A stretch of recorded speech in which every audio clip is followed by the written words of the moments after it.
जब पूरे शहर में खाना बंद हो गया, तब एक बहू ने ऐसा तरीका अपनाया जिसे देखकर सबने पहले उसका मजाक उड़ाया और बाद में उसी के आगे सिर झुका दिया।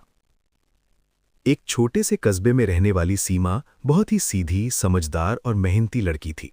बचपन से ही उसने गरीबी देखी थी, लेकिन कभी हार मानना नहीं सीखा।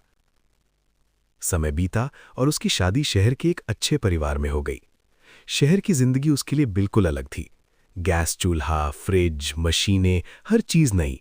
लेकिन सीमा ने धीरे धीरे सब सीख लिया। सब कुछ ठीक चल रहा था। तभी एक दिन अचानक शहर में बड़ी समस्या खड़ी हो गई। एक दिन, 2 दिन, 3 दिन घर में खाना बनना बंद। शुरू में सबने बाहर से खाना मंगवाया, लेकिन जल्दी होटल भी बंद हो गए। घर में भूख और चिड़चिड़ापन बढ़ने लगा। सीमा चुपचाप सब देख रही थी। उसकी छोटी बेटी बार बार रोती, माँ भूख लगी है। उसका दिल टूट जाता। तभी उसे अपने गांव की याद आई, जहां जब कुछ नहीं होता था तो लोग मिट्टी के चूल्हे और सूखी लकड़ियों से खाना बनाते थे। सीमा ने सोचा, अगर वहां हो सकता है तो यहां क्यों नहीं। अगले दिन वो घर के पीछे खाली जगह पर गई, कुछ ईंटें जमा की और एक छोटा सा चूल्हा बनाया। जैसे ही वो चूल्हा तैयार कर रही थी, उसकी सास ने देख लिया। ये क्या कर रही हो तुम? शहर में रहते हो या गांव में? सीमा धीरे से बोली, माँ जी, खाना बनाने की कोशिश कर रही हूं। सास गुस्से से बोली, ये सब गंदे तरीके यहां नहीं चलेंगे, हम ये खाना नहीं खाएंगे।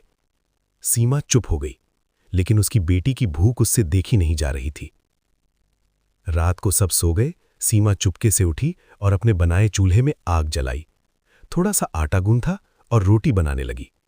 उसकी आंखों में आंसू थे, लेकिन दिल में एक ही बात, मेरी बच्ची भूखी नहीं सोएगी। तभी अचानक पीछे से आवाज आई, फिर से वही काम। सास ने गुस्से में आकर चूल्हा बुझा दिया और खाना फेंक दिया। सीमा टूट गई, लेकिन इस बार उसने हार नहीं मानी। अगले दिन उसने एक नया तरीका सोचा। अगर सीधे चूल्हे से समस्या है तो क्यों न ऐसा तरीका अपनाऊं जो दिखे भी साफ और काम भी करे। उसने घर के पीछे एक छोटा सा सेटअप बनाया, ईंटों से ढका हुआ, साफ सुथरा। उसमें सूखी लकड़ी और जैविक चीजें डालकर एक ऐसा सिस्टम बनाया जिससे बिना धुएं के। जब उसने पहली बार उस पर खाना बनाया तो नीली साफ लौ देखकर उसका पति चौंक गया। ये कैसे किया तुमने? सीमा मुस्कुराई, बस थोड़ा दिमाग और पुराना अनुभव। धीरे धीरे पूरे मोहल्ले को पता चला। लोग आने लगे, हमें भी सिखाओ। सीमा ने बिना किसी भेदभाव के सबको सिखाया। कुछ ही दिनों में पूरा मोहल्ला फिर से खाना बनाने लगा। अब वही सास जो पहले सीमा को रोकती थी, चुपचाप उसके पास आई। आंखों में आंसू थे।